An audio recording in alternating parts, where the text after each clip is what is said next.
Good evening, and thank you very much for joining us at this event. My name is Beto Tomasina, and I am a Security and Defense Officer at the YPFP Brussels. This event is part of our ongoing NATO series, which is supported by the North Atlantic Treaty Organization Public Diplomacy Division. Tonight, we're going to discuss the relationship between climate change and security, and the role that NATO can play in the mitigation of climate change and in the adaptation of our military and society. Climate change is increasingly recognized as one of the major factors that will shape the global security environment. Climate change is an instability accelerator and can become the trigger for a wide range of security challenges, including mass migration, civil unrest, and humanitarian disasters.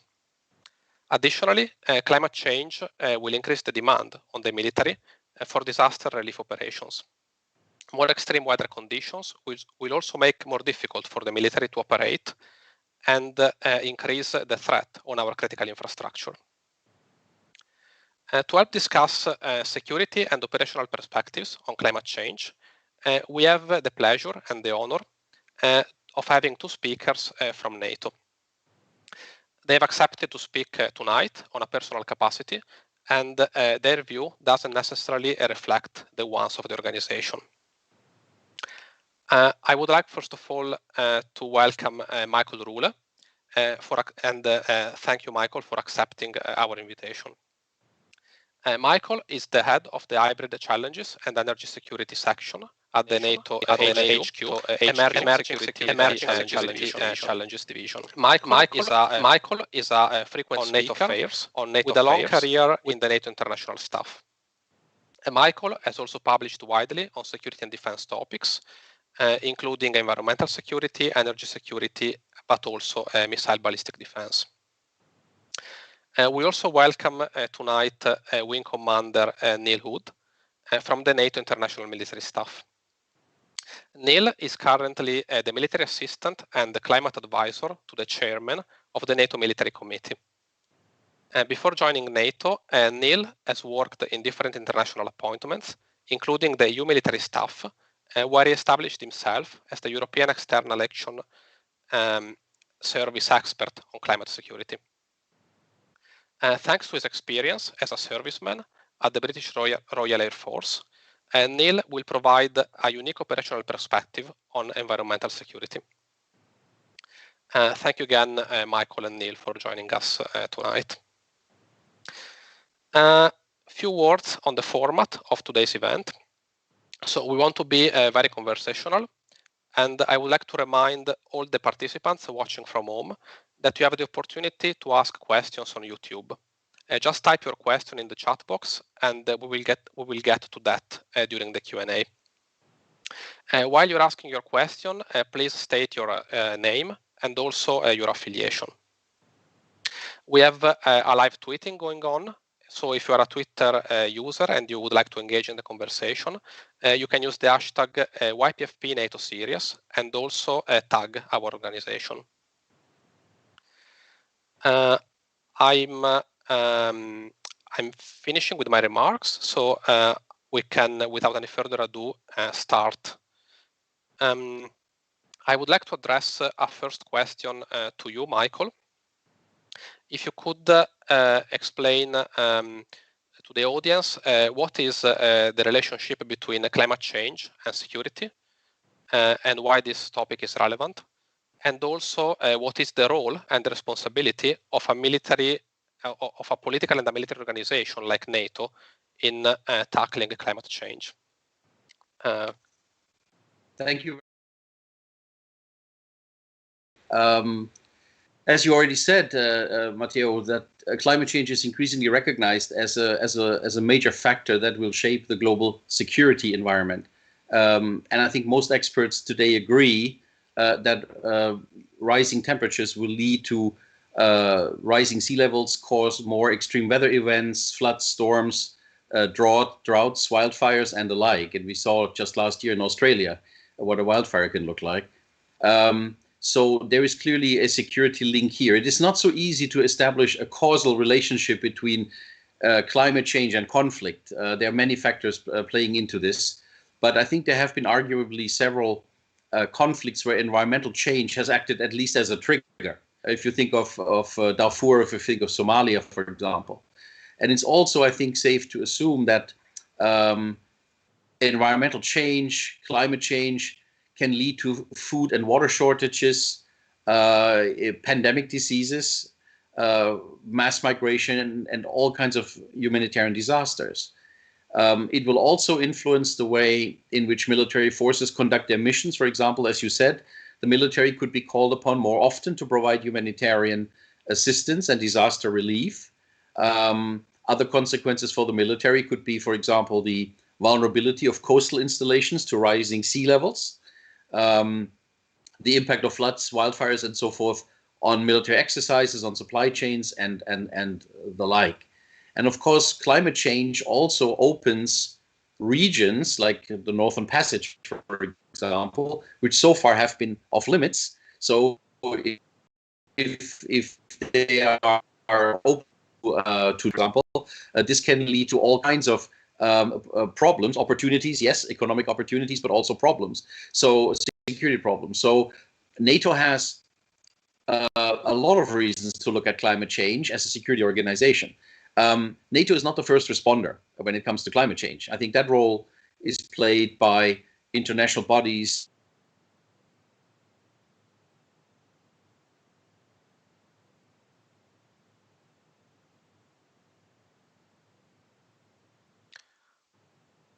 I think we lost Michael. Maybe. Okay, Michael. We lost. I'm back. We lost you for a few seconds. If you can just repeat the last 5 seconds. As I said, we're not the first responder to climate change, but we have, I think, a duty. We have an obligation to look at what climate change means for the world and for us. And concretely, I would say we need to look at, first of all, at the security implications of climate change. We need then to look at what does this imply for the types of military missions we may have to conduct in the future. We also have to look at, and Neil will say more about this later, what does this mean for the military in terms of having new equipment, resilient equipment, training, and then finally, we need to take a look at possible ways to reduce the ecological footprint of armed forces. Now, the good news is that NATO is not starting environmental security. It's about the acquis of NATO, what we have been doing in environmental security since the 1970s. I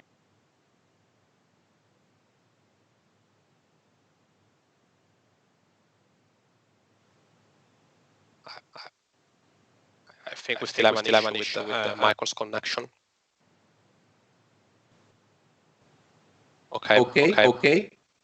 Yes, you just dropped, but I think it was clear what you wanted to say, that NATO has already done some progress in environmental security. And scientific program. Yes, thank you. Scientific programs on climate-related issues. We have standards and policies on environmental protection. For example, when you put up a camp, on waste management, water treatment,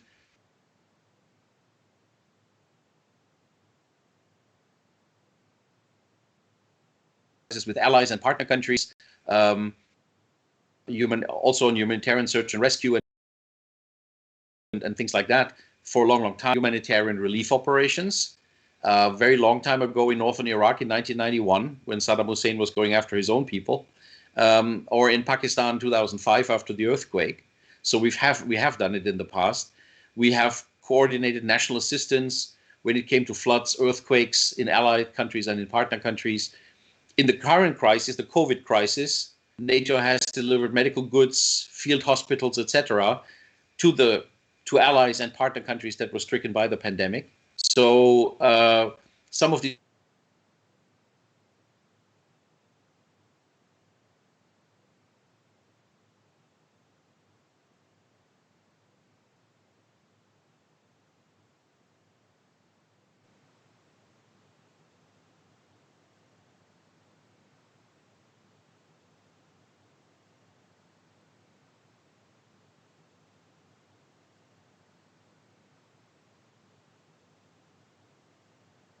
and solar, renewables, on diesel fuel use. There are many reasons for doing this. We can talk about this later. So basically,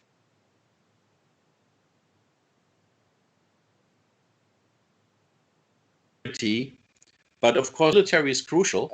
After all, military competence is what really makes NATO unique. And that's why I'm happy that my colleague Neil is here today to talk about the military aspects. Thank you so much. Yes, indeed. Thank you very much, Michael, for this introduction and also very helpful overview. Neil, so I would like to focus with you on really the military and operational implications. So we have heard from Michael that the climate change is going to make more difficult for the military forces to operate. It's also going to impact the requirements for military equipment. And for sure, it creates additional burden on the military for disaster relief operations. So these are really just a few examples that I can mention. So in your view, what is NATO doing to help the military to transform and adapt to climate change? Okay, thank you, Matteo, and delighted to be taking part this evening. I think first of all, I'll just recap in terms of what the impact of environmental change on NATO militaries are in the first place. I think Michael's covered a lot of it. I mean, clearly there's a greater risk of conflict due to the exacerbating contribution of the climate risk to the other factors that lead to conflicts. So, you know, we are likely to be facing potentially more military interventions, but also it's going to be harder for us to transition from conflict towards sustainable peace building and sustainable development. I think COVID has illustrated that the military has a role to play in military aid to the civilian authorities, also in humanitarian aid assistance in disaster response. But I think also there is an increasing public expectation that the military will always be available to help out in such circumstances. So the expectation bar is being raised day in, day out. Even if the military doesn't think that the military is there for that purpose, they won't have any choice in the matter. And the military might wish to spend more money on its lethality, but it might have to invest more in capabilities that, whilst it has utility on the battlefield for maneuverability, we might actually need to buy more stuff just to perform our HADA functions than we have in the past. Clearly, it's going to impact on our capabilities in terms of the more extreme operating environments, that both for our equipment and also for our personnel. And I mean, it's going to have an impact on our capability requirements, probably through national legislation, whereby the military won't get a get out of jail free card when it comes to achieving net zero 2050 targets. In many countries, in fact, there are some already NATO countries where they are going to be obligated to achieve those net 2050 targets themselves. And of course, there's the existential threat to our base infrastructure from storm tides and hurricanes and the like. So that's in terms of what we're going to be facing from the military perspective. In terms of what the military is doing, or rather should be doing, because whilst there are pockets of good practice or best practice, it's a fairly scattered picture in terms of all NATO nations doing what they would really need to do.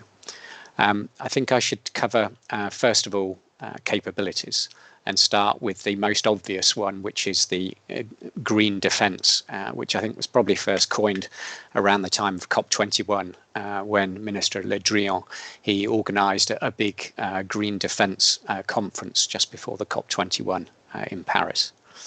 And that's principally aimed at reducing our operational dependency on fossil fuels and reducing our CO2 footprint. And there are a number of ways of achieving that. Firstly, we can look at, fuel efficiency. So, try and consume less fuel, whether that be through technological improvements to aero engines, or whether it's be low paint on naval hulls to improve the efficiency through the water. This is mainly associated with retrofitting existing platforms, so improving existing technology. Then we can look at alternative propulsion systems, electric propulsion, or alternative fuels, so synthetic fuels that have effectively a net zero carbon footprint through the cyclical production of them. And then there's a whole piece which Michael knows a lot about, which is the smart energy camps, where on our operational deployments, we can reduce our requirements on fossil fuels, which will have operational advantages for ourselves to reduce the logistical footprint and minimize the risk, the force protection requirements to our logistics convoys. So there's certainly plenty that we can be doing in terms of the green defence, which is what is typically cited in terms of the military's role in responding to climate change. So doing our bit to reduce our own CO2 footprint.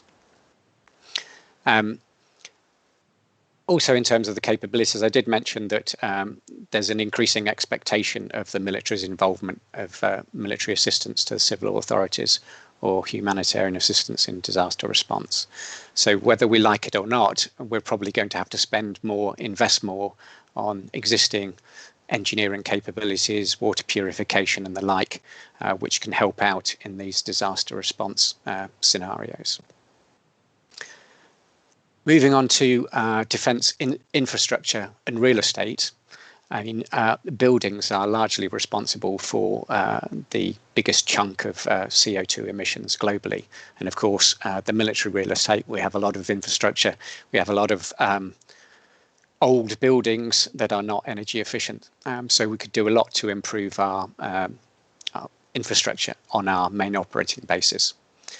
There's also the defence real estate, where we have huge, defence bombing ranges or military manoeuvre terrain, which occupies a lot of NATO nations' territory. And there's much we could do, for example, just planting trees on unused military training bases in order to act as a carbon sink. Equally, they are an asset in terms of encouraging greater biodiversity. And there are a number of, the Spanish come to mind in terms of the work they've done to provide sort of effectively nature reserves in the middle of bombing ranges. It sounds counterintuitive, but in fact, huge tracts of bombing ranges are perfectly safe. It's just that humans aren't allowed to go in there, which makes them excellent protected sites to encourage biodiversity. And then, of course, there's climate proofing our infrastructure, the bases that are under existential threat on the coastal, a lot of our naval bases threatening from storm surges or they're in hurricane zones. So there's big investment that needs to be done in that respect, particularly, I would say, in the US. Then there's something which is not something that we typically associate with the military's role in climate security, which is helping build climate resilience.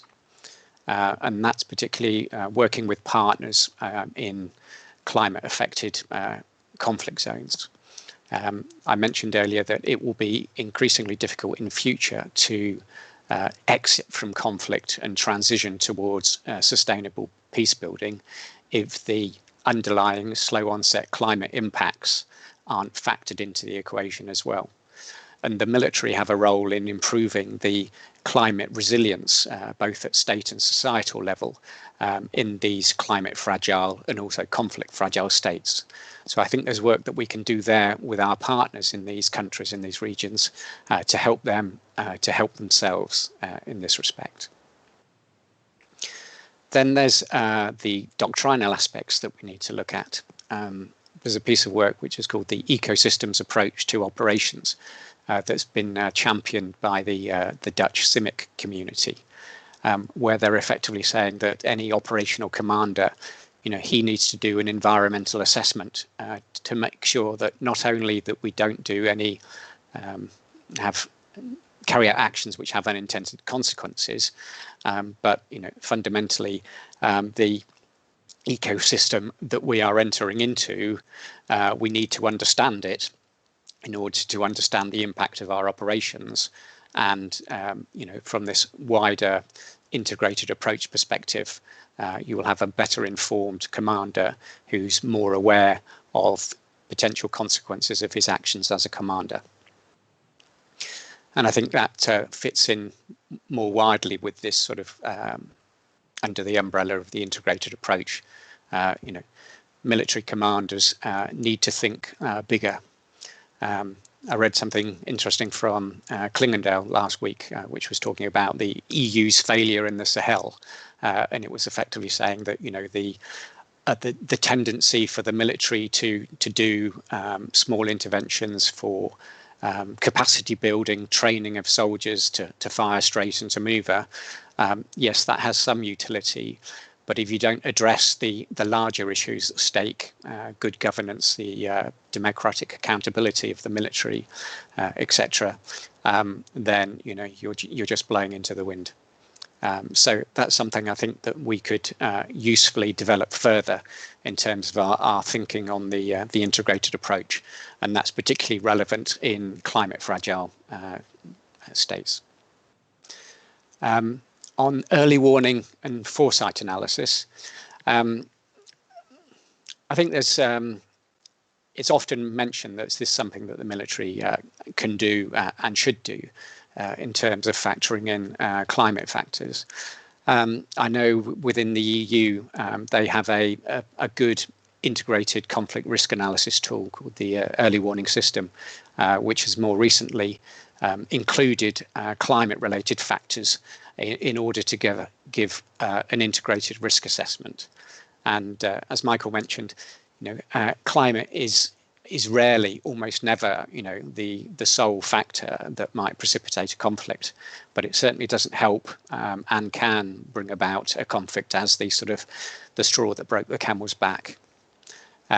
So it's important that you include climate risks in an integrated conflict risk tool. And I think the EWS in the EU is an example of, if not best practice, then certainly better practice. And then finally, we need to invest in training and education. Everything I've talked about at the moment, in order to execute that effectively, we need to increase the climate security literacy amongst the military community. Because there are not very many who know very much about the subject. And so even within their domain where they could do useful work, they don't necessarily have the comprehension, the deep enough understanding in order to initiate some of the work that we wish for them to carry out. So I think training and education in climate security is a big gap that needs to be filled to act as a key enabler for all of what I've just talked about previously. And then the final thing, which is perhaps a bit more controversial, is public diplomacy associated with the military. I mean, first of all, I think it's key that the military does advertise that we are responding to climate change, even if there is an awful lot more that we could be doing. And indeed, there is a reputational risk for NATO militaries as climate change goes up the public agenda if we're not seen to be, walking the walk as well as talking the talk.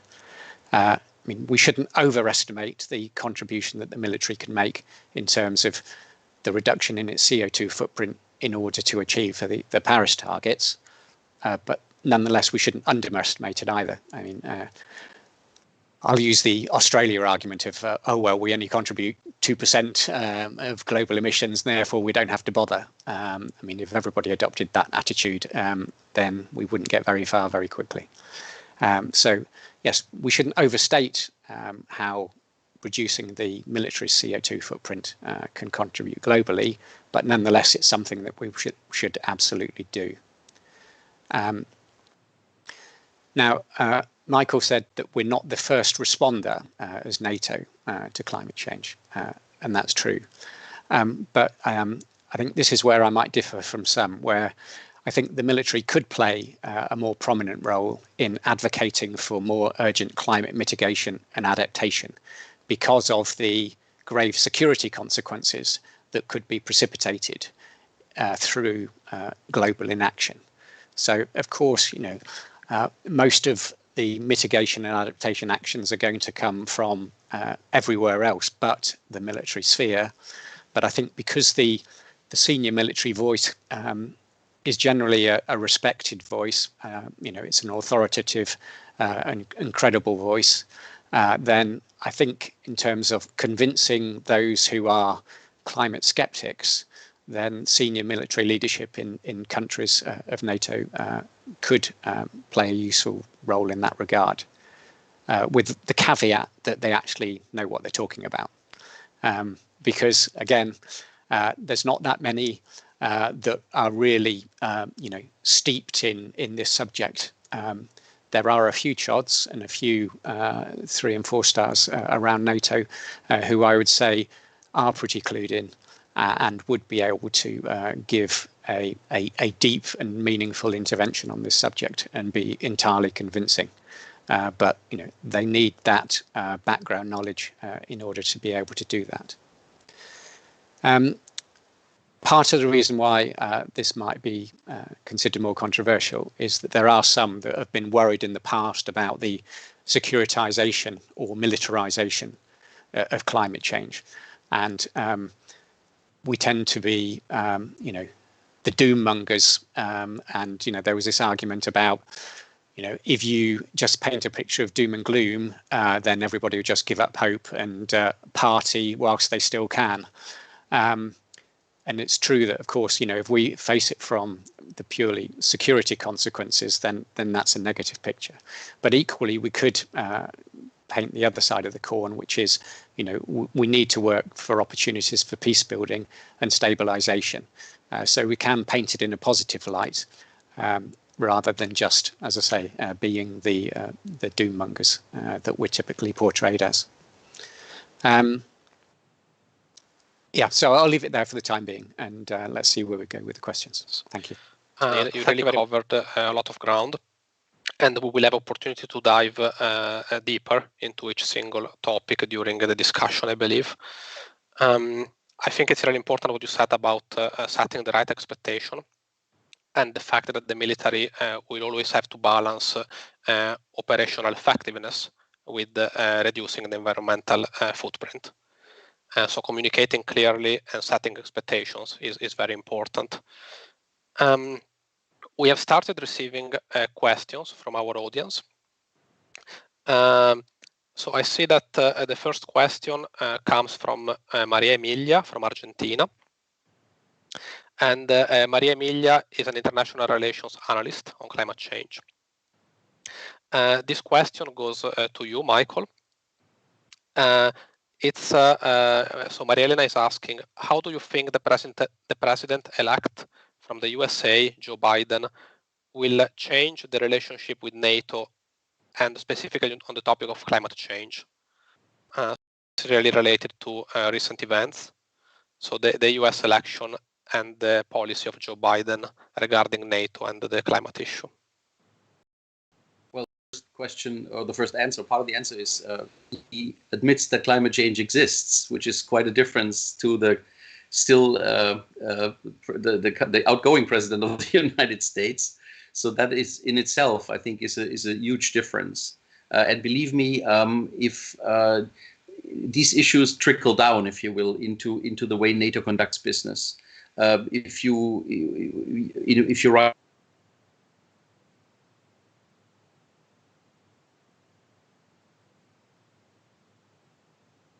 as, let's say, leeway, or if he's hamstrung by let's say the beliefs of his commander in chief.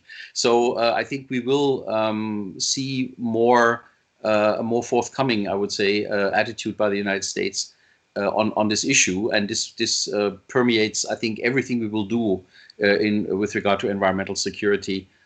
So the let's say the denial that we sometimes saw, at least from the president, that will be out of the way, and I think that will be good, because I think so far pretty much everybody in NATO, every ally, believes that climate change is a problem, and therefore we are in a better position then to tackle it together. Could I add something? Yes, for sure, Neil. Please go ahead. Yeah. I think NATO is already primed to take advantage of the change in administration and advance the climate security agenda pretty rapidly. I mean, the US administration, the previous US administration, had already signed up to the Green Defence Framework of NATO. In fact, I was reading it the other day, and you could write that same document from 2014 today. It's still as good now as it was then. The disappointment is that we haven't done very much of what was proposed in the Green Defence Framework in advancing the proposals that were there. But of course, another thing that is going on in parallel with the changeover in the US administration, we have COP26 coming up, and the UK is very keen, as the co-sponsor with Italy, to make its mark on the international stage to compensate for its loss of global relevance from Brexit by, underlining its global Britain credentials. And COP26 is seen as something that's, a very big piece of that narrative in the coming year. And the UK and Italy have already run an event in NATO headquarters with ambassadors to underline the importance of the environmental challenges we face. There is work ongoing to provide a paper for the NAC to consider in the new year. So the stars are aligning, and the key thing there was the outcome of the US election as to whether we would have to talk about this using the word climate, or whether we would have to talk about fragility and resilience and other vocabulary to avoid potential sensitivities. Hopefully the climate floodgates will open in terms of re-engagement of all the nations within NATO to advance this agenda. Okay, this is very interesting, and we'll see how important it is using the right words to frame the policy issues. I would like to broaden a bit the discussion and ask you about the role of partners. So looking, for example, at the Partnership for Peace and some NATO initiatives to help the partner nations to build capabilities and resilience. So maybe this question is for you, Neil. How does NATO cooperate with the partner countries on environmental security? I think a blunt answer would be it doesn't. That's oversimplifying it, but I mean, I don't think that we, the NATO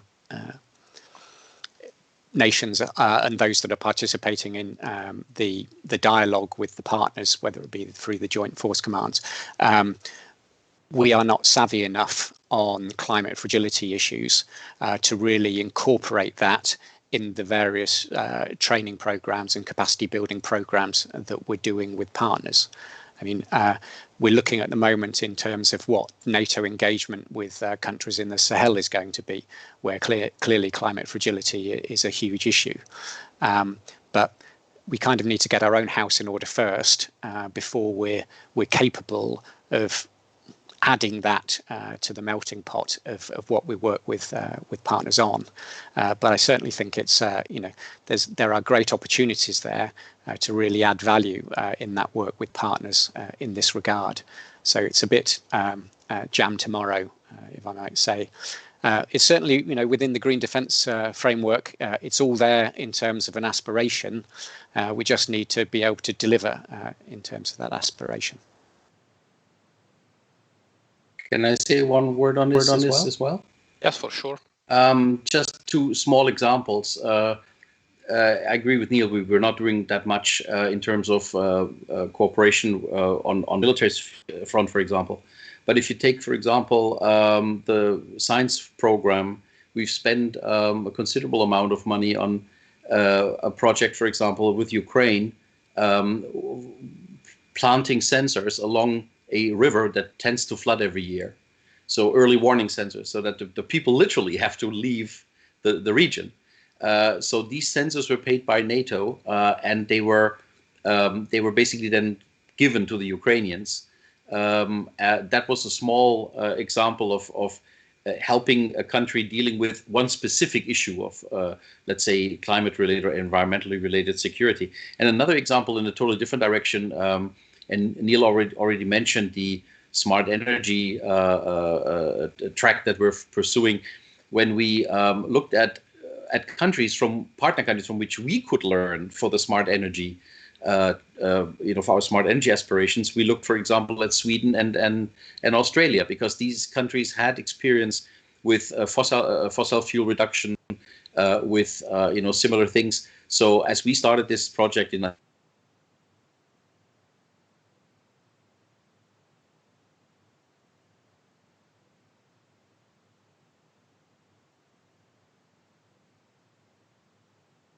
I think this yields benefits for all of us.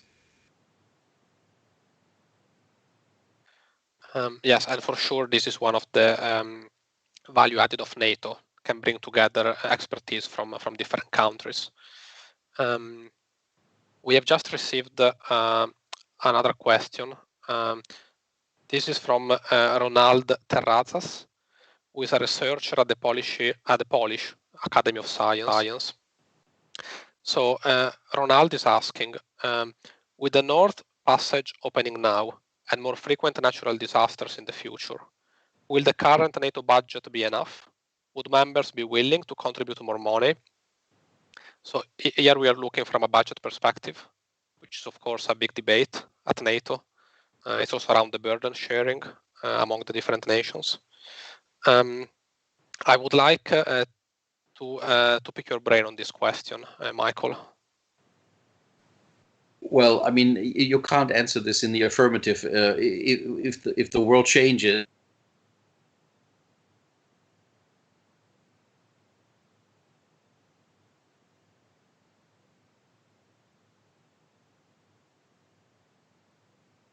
budgets went up, that led to a reconsideration of defense budgets. Passage, I would think, for example, of nations asking themselves the question, do I have to invest more in maritime forces, for example? The same question probably will come up with in the context of the current debate about the rise of China. Are some nations going to, the United States first and foremost, of course, going to spend more on their maritime presence in the Asia-Pacific region? So all this costs, of course, money, and it has to come out of the taxpayer, and it means you have to make sacrifices maybe in other parts of your budget. But I think I wouldn't single out the.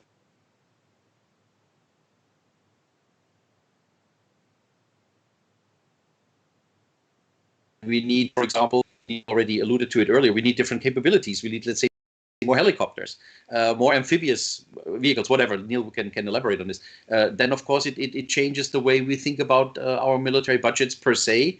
And, of course, we also think about, we have to rethink the balance within.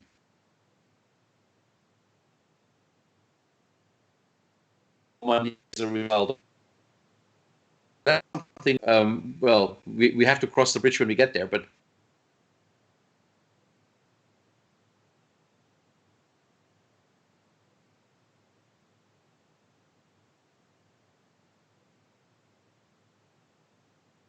neglected some aspects of our defense for a long time, and now rebuilding it is quite an expensive endeavor. Yeah, sure. As I said, this is for sure part of a larger debate, and there are also many trade-offs to consider. While we wait for more questions to come from our participants, which are watching, I would like to ask a question myself. So this is for you, Neil. So we have talked about the many initiatives that NATO has taken for environmental security. I was wondering whether NATO is considering the establishment of a center of excellence to coordinate all those initiatives. We know that NATO has a number of those, and they are in different member countries, but there is no one which is specifically dedicated to this topic.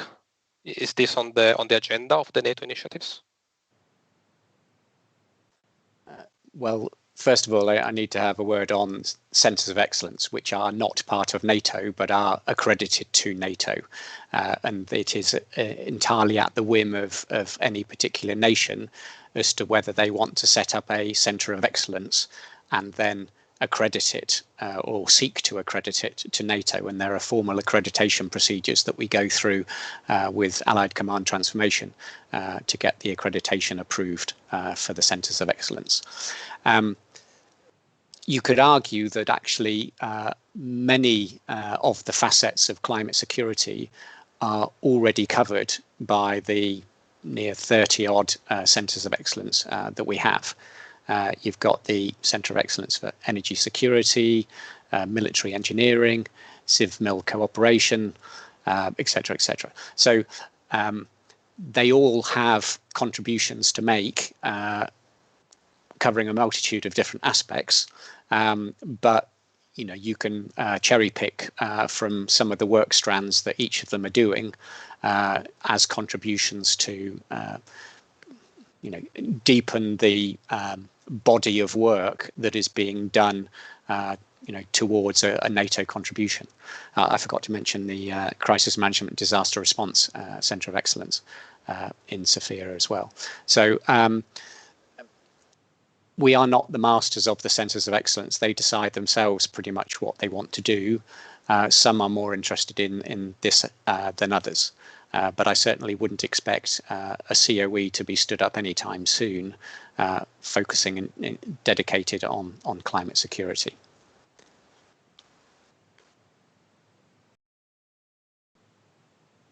Okay, thank you. Michael, do you want to intervene this question as well? Just to reinforce what Neil said, I mean, it's great to have centers of excellence because even if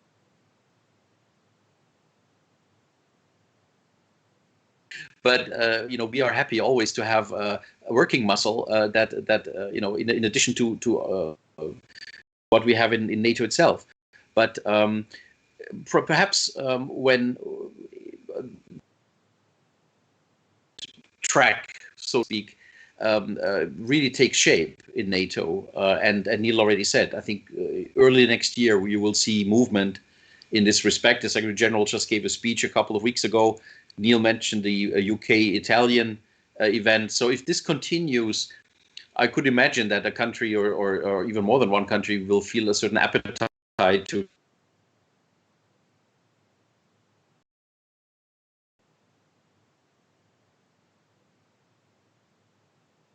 are scattered across allies, as Neil said. Some allies have several COEs, others have none.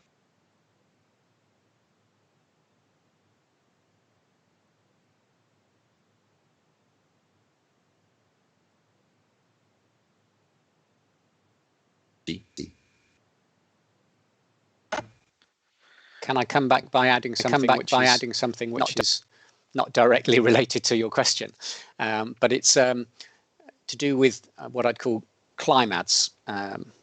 Within the military we have LEGADs and POLADs. We have CIMIC advisors for the operational commander in theatre. But we don't have anybody who can address the climate fragility / environmental aspects. And if we're looking at this sort of integrated approach, this whole of government type approach, where the military is a contributor to that, I think that there is at least part of a climate that could be justified for NATO operations or indeed national operations. But it's not currently a skill set or a specialization within the military that exists. We do have CIMIC experts, and there's a COE for CIMIC, et cetera, et cetera. So, there are currently specialisms that are reflected in COEs for those specialisms, but we don't yet have a climate security specialism within the military. You could argue that it could be absorbed perhaps by CIMIC specialization, but I think potentially it could exist within its own right. And, even when we get to that stage, then there may well be appetite for creating a COE that deals with this as well. Okay. Yeah, thank you very much to both of you. We have one question from Maurizio Geri from the Italian MOD. He's bringing in the geopolitical and the great power competition perspective. So the question is, how do new commercial geopolitical routes that might open with climate change, like the North Pole, impact a possible new Cold War between the US and China? So this is really about great power competition and the opening up of new sea lanes, for example, in the Bering Strait, and the freedom of movement that this is going to give to the great powers. I would like to ask this question to you, Neil, at first, and then go to Michael. In terms of the Arctic, opening up of the sea routes in the Arctic, I mean, you can go back to any military staff college 15, 20 years ago, and they would have written their master's thesis on the opening up of the Arctic. So it's not new, this thinking. But of course, the thinking 15 years ago was that there was going to be this great power competition for all of the untapped fossil fuel resources that existed in the Arctic. So in some respects, I think we perhaps overplay the great power competition that is going to exist in the Arctic. I mean, in terms of economic benefit, in terms of the sea routes for transportation of global goods, then it's going to be hugely advantageous. Undoubtedly, there will be tensions over competition for this and that, and perhaps for some of the more rare materials, but I think it's less going to be focused on the traditional fossil fuels. And in fact, I think in terms of the geopolitical impact of climate change, it's more going to be related to the geopolitics of clean energy transition. We'll be no longer interested in relations with Saudi Arabia. We're more interested in those that, cobalt from Niger or wherever it comes from. There are materials that will be required for clean energy technologies, which might be in short supply. So there'll be competition for that. But I think the traditional geopolitical map, which inevitably has fossil fuels heavily overlaid on that map in terms of where countries' interests have lain in the past, that is going to be rewritten slowly as we divest from fossil fuels and move towards more clean energy. It's also going to be hugely destabilizing for those countries whose economies have been almost entirely dependent on fossil fuel revenues. And for me, I think that's a much more interesting dimension to the geopolitical shifts that are going to happen than something, as I say, which has been talked about a long time, which is the opening up of the Arctic.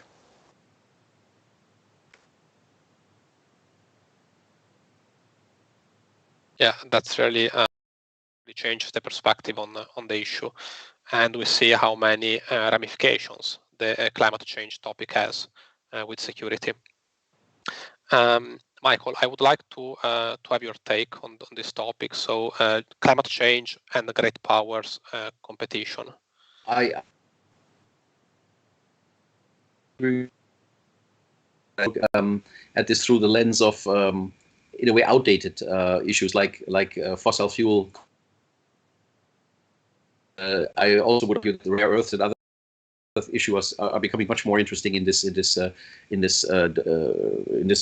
respect. But generally, I would say that we are facing a huge challenge, namely how to deal with China in the future. Because it is quite a paradoxical situation that we are not happy with certain aspects of China's policy, but at the same time, we are deeply involved in economic relations with China. So this is an issue we need to, and we are discussing in NATO. We also, I think, also for a different reason.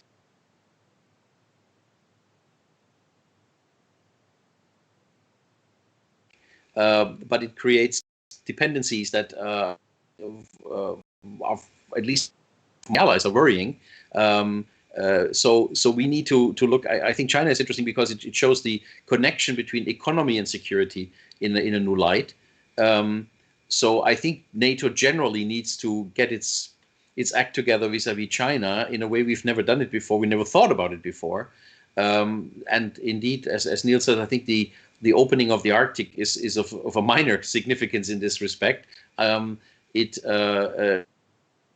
China has expressed for many years, I think, a very strong interest in Arctic affairs, and that's something it's legitimate. That's something we simply monitor. But there are bigger fish to fry, I would say, with China than the Arctic.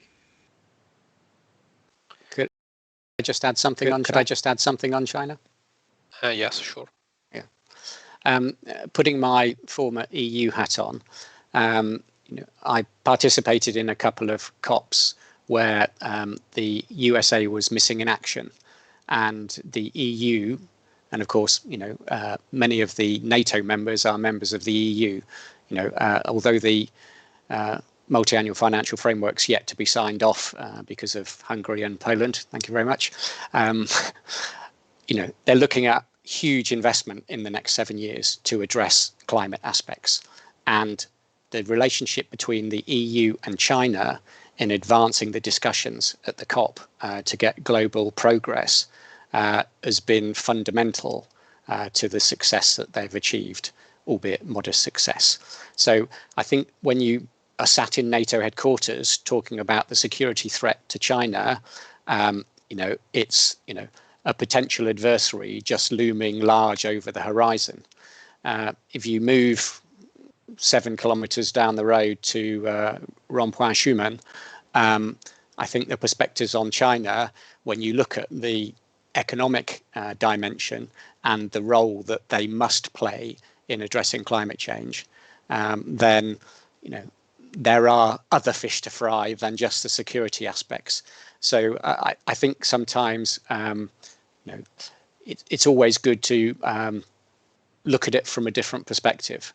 That's not to say that there aren't significant security implications with our dealings with China, but in terms of their contribution to addressing climate change mitigation and adaptation, EU member states will have to work with them on that, and therefore, the same NATO member states will have to temper the sort of adversarial narrative with them being a global partner that we have to work with to address the fundamentals of climate change.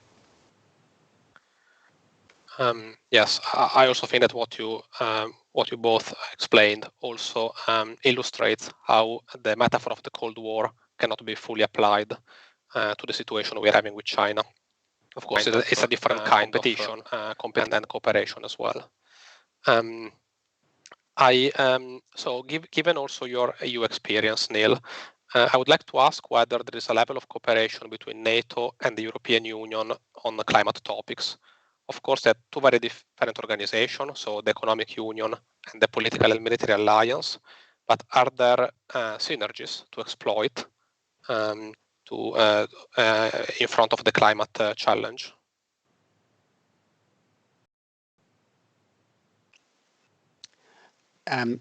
Inevitably there will be, but I think because it's early days both in NATO and indeed still in the EU, I think the EU is more advanced in terms of its political narrative on climate change and security and defence. There have been Council conclusions on climate security ever since 2008, and they've been extensive over the last 2 or 3 years. But those extensive council conclusions haven't really converted themselves into substantive activity within the military domain. One thing I found when I was working in the EU military staff was how disconnected the different departments of the Ministry of Defence, Ministry of Foreign Affairs and Ministry of Developments were on this issue.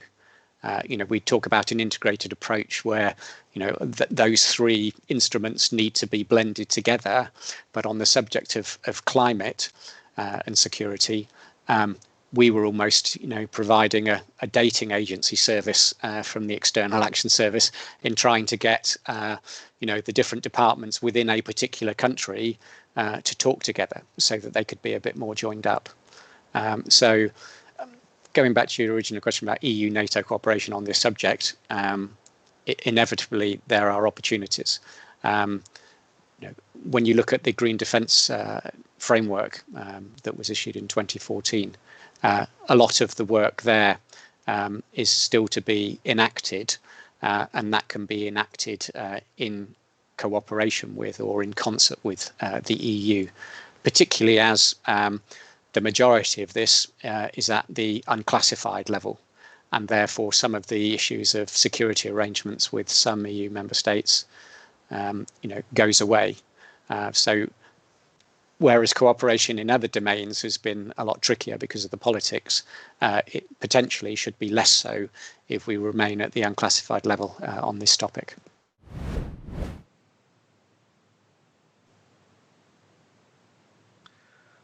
Okay. Now I would like to ask a question to you, Michael. So remaining on the strategic level, let's say, so NATO has kicked off a process called the NATO 2030 to look at the challenges lying ahead and also at the relevance of NATO for the future generations. So how is climate change being discussed in this context? And shall we expect more relevance given to climate issues after this process gets to its conclusions? That's most likely yes. I think you will see more about climate change in a future strategic concept, which is one of the things that NATO will be looking at probably starting this next year. Who knows? The expert group hasn't yet produced their report. They're finalizing it right now. They have over 100 recommendations in that report.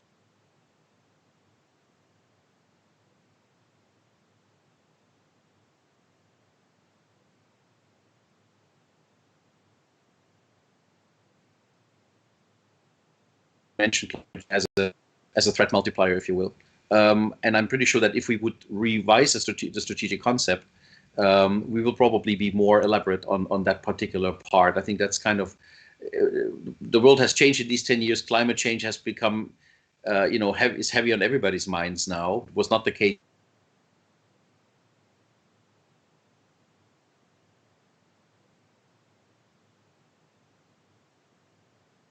Way. Once that reflection group, that expert group, delivers its report to the SecGen will then use this, as well as this interaction with all kinds of other people, also the younger generation, to then write his own thoughts. And this then, I think, could be the opening of the process towards the new of revising, let's say, the strategic concept, or write a new strategic concept. So that'll still take us this year just to start the process, and then we will see before we have a new strategic concept. But it's also, again, with what we said earlier, with the change in government in the United States, I think that the chances of writing a strategic concept have definitely grown now. Yeah, that's very interesting. And let's not forget that the current concept, if I'm not wrong, is 10-year-old. But of course, it's not always easy for a consensus-based organization like NATO to change those core documents. But yeah, the strategic concept remains the statement of the core missions of NATO. So it's a very important and fundamental document, I would say. I see a question from Elisa from YPFP, which brings us back to the operational dimension. So Elisa is curious to know, Neil, what type of operations are the most affected by the environmental change? Can say for sure that we can say, but what type of operations carried out by the military are going to be the mostly affected?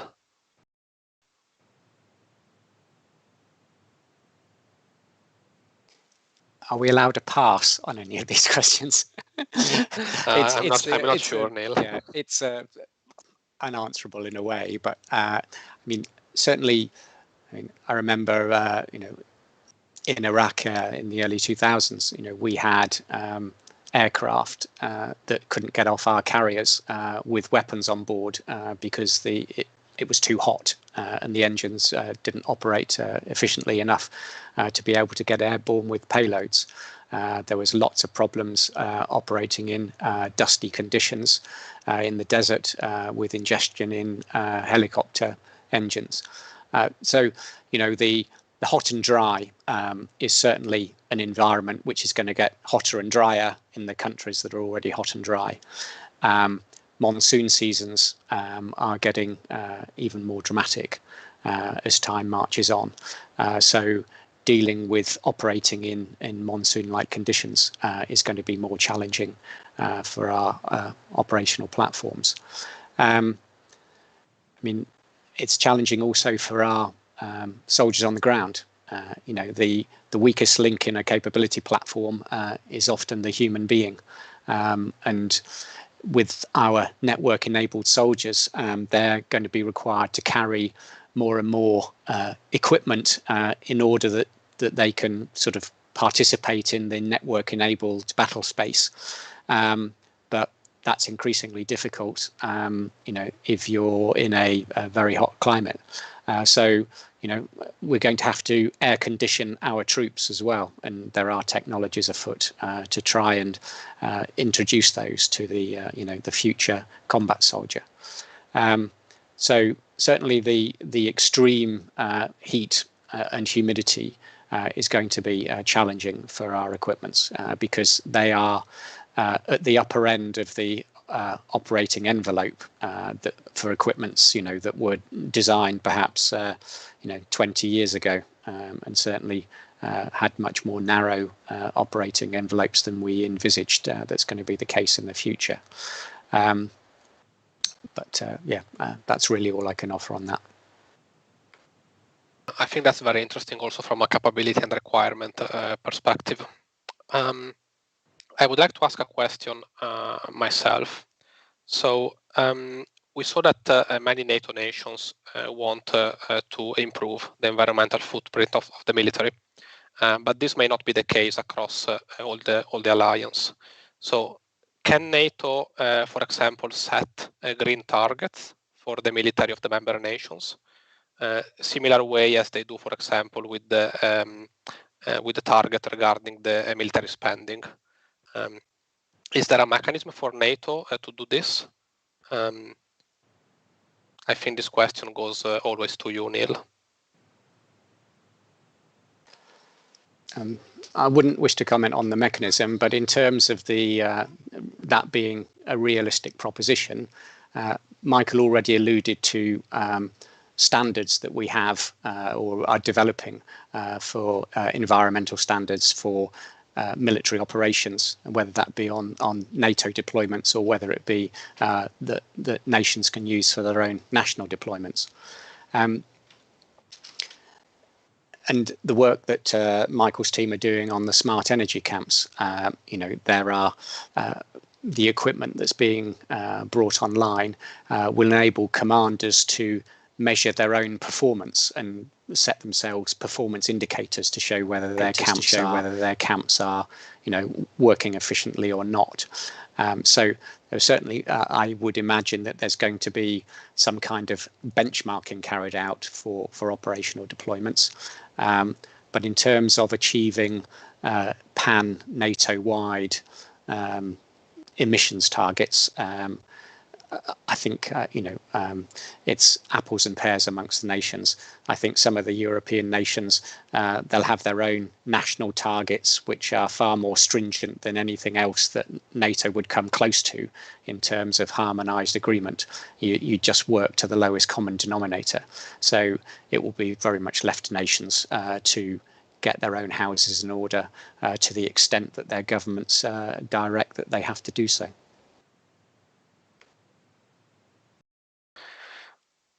Okay. So we have a question from Maria from YPFP. This is about the technologies. So which technologies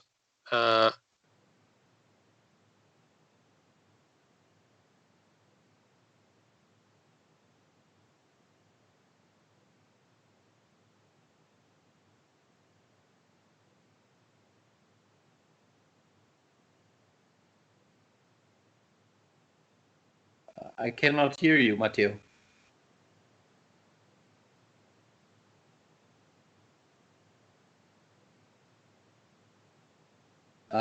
Your picture's frozen.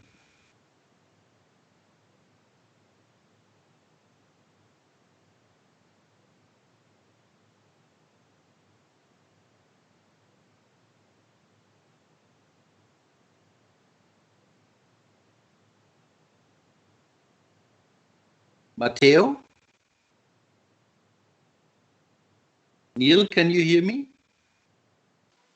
Yes, I can, Michael. Yes, I can, Michael. Do you want me to ask you a question?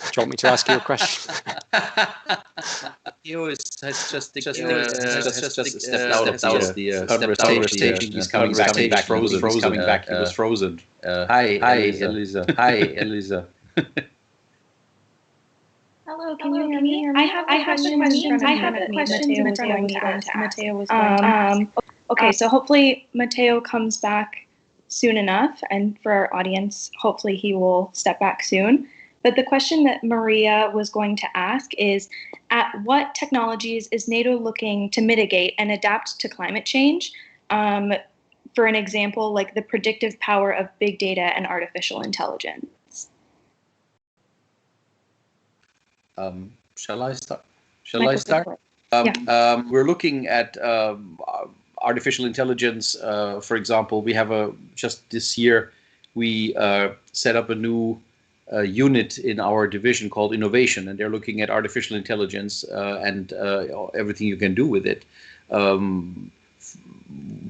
we will use it in the future for predicting, for example, climate events, I don't know, to be honest.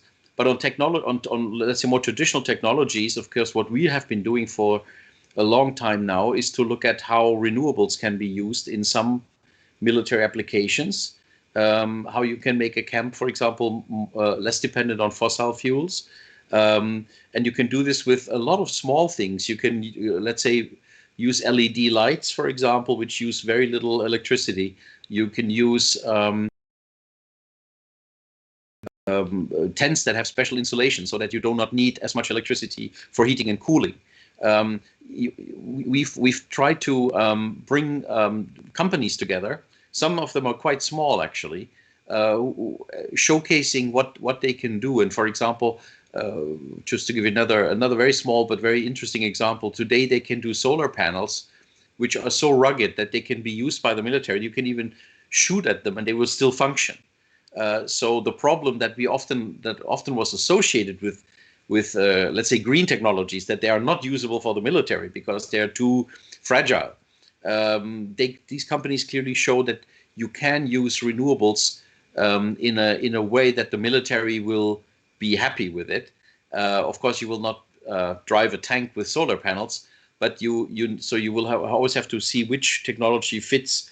Other examples, Neil mentioned earlier, the coating of a ship's hull with a special paint that reduces the drag of the water. So there are lots of small things, but altogether, I think it can lead to a significant saving of energy. But let me also say, and this goes back to your previous question of Matteo, about this idea of emission reduction targets. It's as Neil already said, it's a very tricky thing to do that in a NATO-wide way, because we have to beware of a situation where the biggest country, let's say the biggest military, the United States, is the big polluter, and Iceland, which has no forests, is looking great. So we really have to look at which technologies can be used where, and we shouldn't be dogmatic about it. Ally on the way, and our problem started this was that sometimes one ally did not know what the other ally was doing in terms of fielding new technologies, and NATO is a perfect place where we can exchange views and best practices and show to each other what we do in terms of promising technologies. That's the real value of NATO, to bring the various countries together and, let's say, create a little bit of transparency in terms of what's going on and who's doing what. If I could add to Michael's intervention, I think in terms of the green defence work, it's unlikely that technology development is going to be done specifically for the military to address some of these challenges in reducing. It will just be the question of the adaptation of those technologies by the military. Gone are the days of NASA space program inventing Teflon. We will be buying commercial technologies. The key thing is that they are indeed rugged enough to be used for military application in perhaps less favourable operating environments. Part of the question was related to AI and big data. I think there is a role for AI big data. Not necessarily for NATO to use, but in terms of early warning and trying to predict conflicts, then there's a lot of work done, for example, by the Climate Resources Institute, where they use big data to monitor environmental trending. Whether that be water tables in different parts of a particular country or not. So the exploitation using big data to inform conflict risk analysis and do some sort of predictive risk analysis in terms of worsening trends or worsening risk of conflict. There is the potential for big data to be used and analysed for those predictive purposes. Super interesting. Thank you for your remarks on that. So the next question that we have is from Raquel at YPFP, and she asks, how does NATO see the EU's efforts to tackle climate change, like for an example, the EU Green Deal? And let's have Michael, if you want to go first on that one. I don't think there is a NATO view on the EU in this respect, simply because most of our countries are members of the EU as well. So what it is, I think it's an it's an interesting sign of the EU's aspiration. I mean, of really making substantial progress on this field. And in that sense, I think it maybe has helped inspire nations in NATO, including former EU nations like the one that Neil's coming from, to aim higher as well for as far as NATO is concerned. I would argue that some of the things we're doing now in terms of making climate change a more significant, or say paying more attention to climate change, is at least partially, I think, a fallout of the Green Deal. We are independent institutions, but I think we always act to some degree in reference to one another. And I think here we have a case where the EU sort of moves ahead, full steam ahead, and where NATO, I think, also therefore feels, okay, maybe it's time for us to do more as well. But it is, as I said in the beginning, the EU has, of course, legislative powers to reduce emissions, for example, which we as NATO do not have. So we should see it as an inspiration.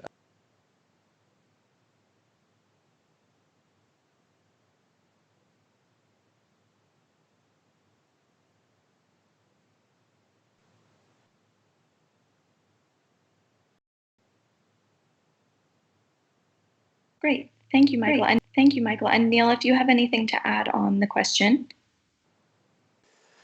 Just to support Michael's assertion that effectively, I think they're raising the bar of public expectations. So within the framework of security and NATO, there is expectation that NATO will be doing its bit as well.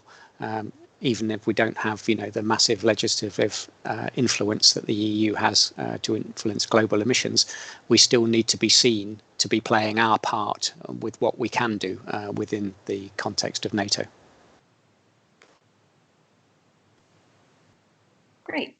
Wonderful. So our next question is from Louis, and he asks, how will renewable energies change the way we conduct warfare and the technologies we make use of? So Neil, how about I start with you for this one, and then we'll go to Michael. I doubt whether, the green technology, the greening of defence will drive the capabilities that we end up using. The capabilities will be developed in order to gain operational advantage, whether that's through greater autonomy or greater stealth capabilities. Clearly, we will have to look to develop platforms that are compliant with whatever national legislation that we operate under for military operations in the future. So, as I said earlier, we're not going to get a get out of jail free card on reducing emissions. But I think the driver amongst the defence industrial technology base will be to provide us with continuing military superiority, continuing military lethality, whilst addressing the green aspects at the same time. But I think the operational requirement will come first, and then compliance with the green requirements will follow on downstream. Okay, thank you very much. Sorry for the technical interruption. As you saw, we proved our resilience. So Elisa was able to get back online and step in for me. I would still like to close the event and ask you one last question, which I think is really interesting to ask during these debates on climate change. So this is really a personal question. So on a personal note, are you optimistic about our ability to fight climate change? Based on what you see, like also joining this kind of debates and being at NATO and cooperating with other organizations, what is your personal view? Maybe Michael, you can go first. Two parts of my answer. One is generally I'm pessimistic. I do not think that climate change is something we can still stop or even reverse. It's going to happen. But I am optimistic that we will find a way to adapt to it. And I'm optimistic also because I see now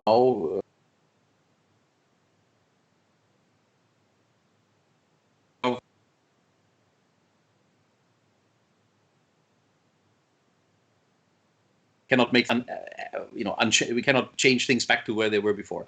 But I think that we have to live with a world that is and going to be massively changed by environmental changes, by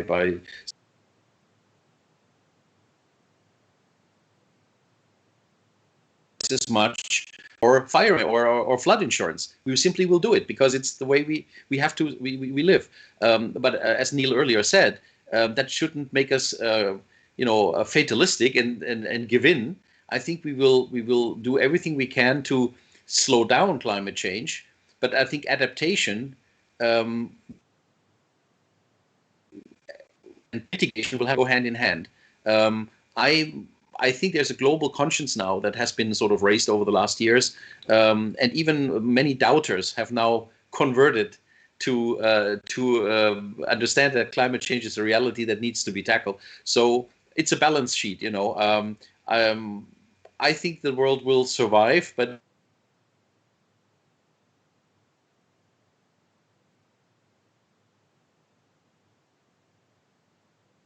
now. Okay, thank you. I would like to hear from you, Neil, regarding this. Okay. From a pessimistic perspective, one of the aspects concerns me most about the science of climate change is these so-called tipping points. And we have yet to truly understand the nature of these tipping points, the interdependencies of these tipping points, and when they could potentially happen, at what level of CO2 within the atmosphere these irreversible changes might happen, which could potentially precipitate runaway climate change.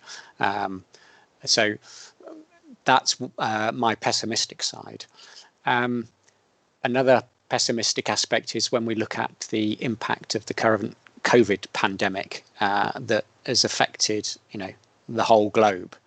But when you look at, how much teleworking we're having to doing and not traveling, commuting and everything else, and we're not spending money and we're not buying things in the shops, etc., and yet the emissions haven't actually dropped that much.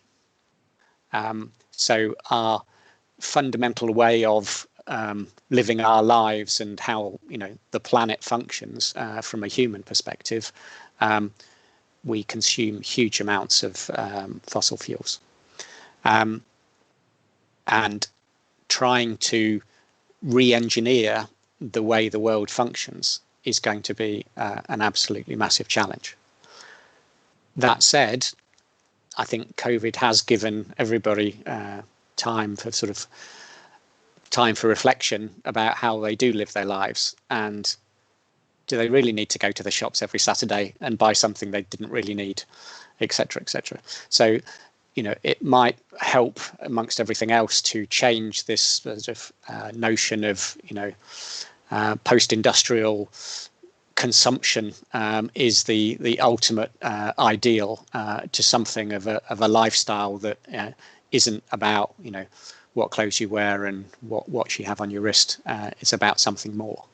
I have to be positive. I've got two young kids of 5 and 4, and I want to do my bit to try and contribute to advancing the narrative for urgent mitigation and adaptation measures. So I certainly am not fatalistic about it. We have to do all that we can, and I think one of the tipping points we might reach is from a global society's perspective, in terms of our realization that we have to act much more drastically than the path that we're currently on. So that's a positive tipping point that we could reach in the next 2 or 3 years. And there are some positive signs in that regard. So my glass ultimately is half full rather than half empty. You don't often hear that debate on climate change, but that's a very positive message. I think that one of the key takeaway from this debate tonight is that indeed climate change is already happening. A lot is about adaptation, not only mitigation, and for sure NATO can do much to help our society and military to be ready for the changes to the environment and the climate. I think that with this, it is a good timing to wrap up our debate. Before we close the webinar, I would like to share a few reminders with our audience. So tonight we discussed about climate change, but we also have an upcoming event in 1 week, which is on a more traditional security topic. We're going to discuss missile defense.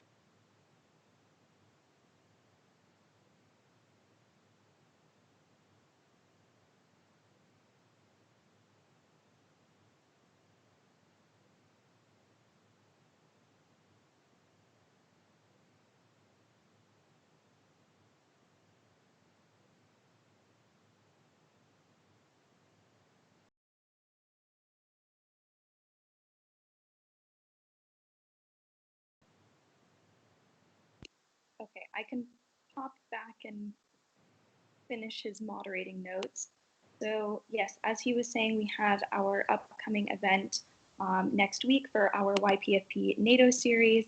The topic will be on missile defense, and that event is live on the YPFP website. It's taking place in the evening of the 27th of November. Later in December, we also have our armchair discussion on the North Atlantic Council. So the time and date of that is still to be determined, but it will be published on our website soon. As well, it's very important to us. You have the opportunity to share your assessment with us on today's event and part of our YPFP NATO series. So the link has been posted in the comments section, and as well, it will be in the description for this event. We value your feedback, and it helps us to continue to host these events in the future. YPFP would also like to extend a warm invitation for those of you who are not members yet. For the month of November, we are running a promotion where you can use the code NATO November in all capitals, no spaces, to go to the YPFP website and get your free year of membership. Just select the Brussels Professional Membership when you do so, and this code is active all month long. So I just want to take one more opportunity to thank both of our speakers, and I'm sorry Matteo couldn't be here to wrap up the final remarks for this event. But thank you, Neil, and thank you, Michael, for being here with us this evening.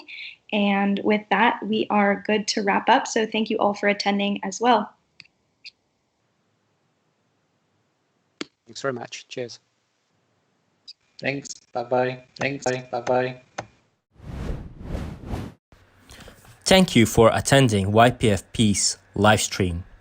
We would like to kindly ask you if you can provide your feedback on the event through the following QR code or accompanying link, which is also provided in the description box below.